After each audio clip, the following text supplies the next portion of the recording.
So in here we should have the latest release from a pretty exciting and very small watch brand, that being Perren Watches, who I think are conceptually from Romania, but whose watches are built in Switzerland. And I last looked at one of their watches a couple of years ago. They've got a really distinctive, almost circular design language about them. Right, I think I've got it floating around here somewhere.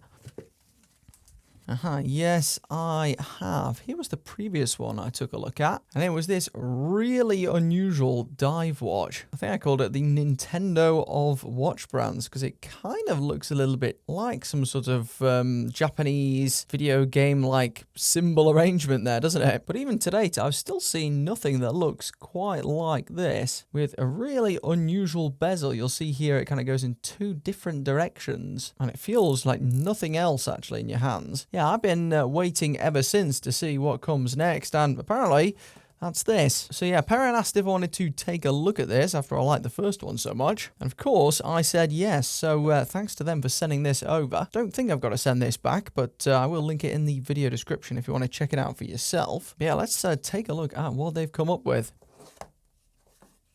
And by the way, they have told me one thing that might change on retail units is the packaging. Apparently, they've upgraded the packaging since this one. But even this one isn't too bad. It's got like a velvet kind of lining there. And then a pouch. So I do hope they keep something that's practical like this. I always prefer more practical packaging. And here it is.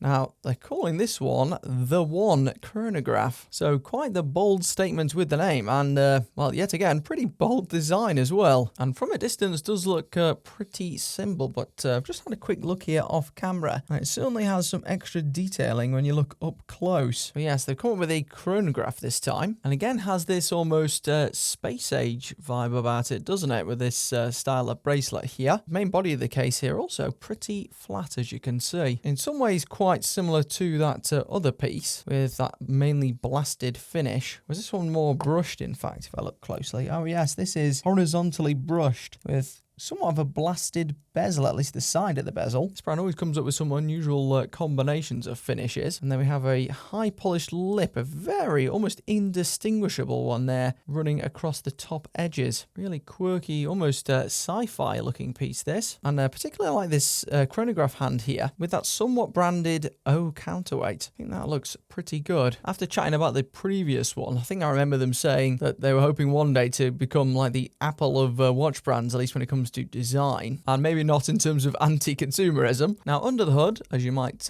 gather for most of the pieces I cover on this channel, which is generally the more affordable stuff, this has got a Seiko VK64 under the hood, which is a Mecha Quartz chronograph movement, which is like the go-to choice essentially, unless you want to spend thousands, of course. So if I set this going, oh, really good pushes them, you'll see you get like a semi-smooth sweep here to the chronograph hand, and then when you finish timing, you can just stop it, and when you reset it, it will snap to the top center there. Perfect alignment on that one. So that isn't a particularly surprising choice, and this case might have a unusual shape to it, but it is the standard 316L stainless steel. Apparently the main housing here is constructed of 4 components, and I noticed here on the listing it shows the bezel attaching in a really unusual way. So I do wonder if perhaps because of those little holes, if these screws on the case back here screw all the way through and also lock the bezel in place. And as for the case back itself, it looks like this unit is unit number 19, so it seems like they might all be numbered. Very prominent shine there on the steel. Now, as for what water resistance this odd case back gives you, wow, apparently the full 200 meters. Oh yeah, it does say on the front, seems I missed that. Yeah, that's quite a lot of water resistance. So is this crown? Yes, it is. It's a threaded crown as well. Not often you find that on a chronograph watch. And I also do like the very minimalist branding and text here. A lot of these chronos seem to feature a borderline essay on the dial. It's not really the case with Perren watches. They're all quite clean. And apparently we've got some pretty good luminescence here too, so we will definitely check that in a second. The crystal, by the way, is a sapphire crystal. And while it says that this has got 3 anti-reflective layers, does still seem quite hazy to me, as you can see. I mean, they've managed to avoid any of the typical blue hue that you often get with the anti-reflective treatment. However, as you can see, this is very much like those on Orient and Citizen watches, for example, where it's just not super clear down to the dial there, at least in this light, but it should be very scratch resistant. We'll give that a test in a moment. Do have all applied markers there. Really like the little orange tips we have and everything. I think it goes quite well as the only sprinkle of colour in there. They said here in terms of the aesthetic of this watch, they're kind of targeting 2070, maybe a bit more than 1970, because a huge number of these chronographs these days, especially the more affordable ones, are designed to look straight out of the mid-century, whereas this one, not so much. It has a bit of Blade Runner about it or something, this one. Now, as for the strap, which definitely contributes to that, you can tell straight away this is a very high-quality strap. We've got quick release levers here, by the way, so you can just pinch the bracelet off if you want to. It's also got this butterfly clasp, which means it does kind of suffer in terms of adjustability, right? So it leaves you with this perfectly smooth look, which works very well for this style of band, but there doesn't appear to be any way of micro adjusting. So yeah, this is the big kind of downside with these butterfly clasps. So with the vast majority of them, you can only adjust in link-sized increments. The exception to that is one of the Christopher Ward watches I've tried. That's got an ingenious system where you can kind of tug apart a section of the link, essentially, to adjust by a few millimeters on the fly. And I found that extremely helpful. But yeah, quality-wise, this couldn't be a better visual match to the case. And it's got this lovely polished strip down the outside that kind of flows into the polishing on the case there as well. So yeah, very, very well constructed watch. And surprisingly, not particularly expensive either. Well, for a Swiss watch anyway. So this works out as 449 CHF, which is Swiss francs, which means it's just shy of £420. Not sure if that includes import fees to the UK or not. But either way, this is unlike really anything else I've seen for under 500 quid. Intrigued to see how it wears too, given it's quite flat. About 40.75, so it is actually over 40 millimeters. I think maybe because the dial's quite small with quite a wide bezel. It maybe doesn't look that wide. Bezel, by the way, is 39.2 at the widest point. Lug to lug, if you measure right on the edge there, 46.2.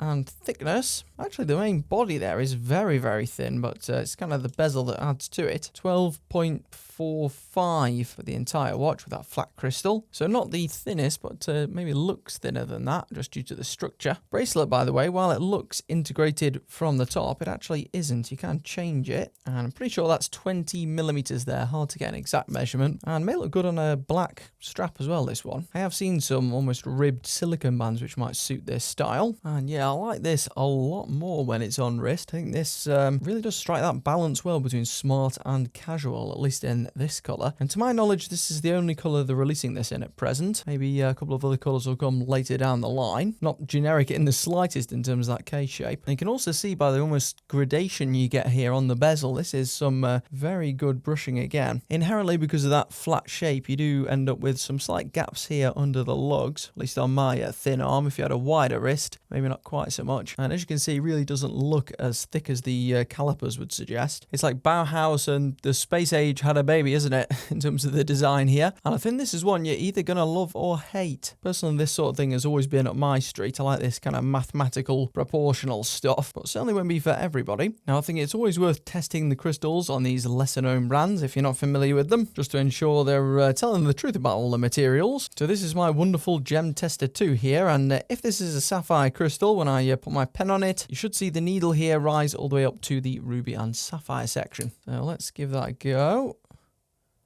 And boom, yep, straight away crawls its way into that section. So yeah, definitely a sapphire crystal here, which should mean very, very good scratch resistance at the cost of some of that legibility. Kind of sits really well on the desk here, as you can see, with that bracelet. And here you get the characteristic blue glow, or BGW9. Not sure exactly what that stands for, actually. I should probably look into it, shouldn't I? Given that so many watches are using this.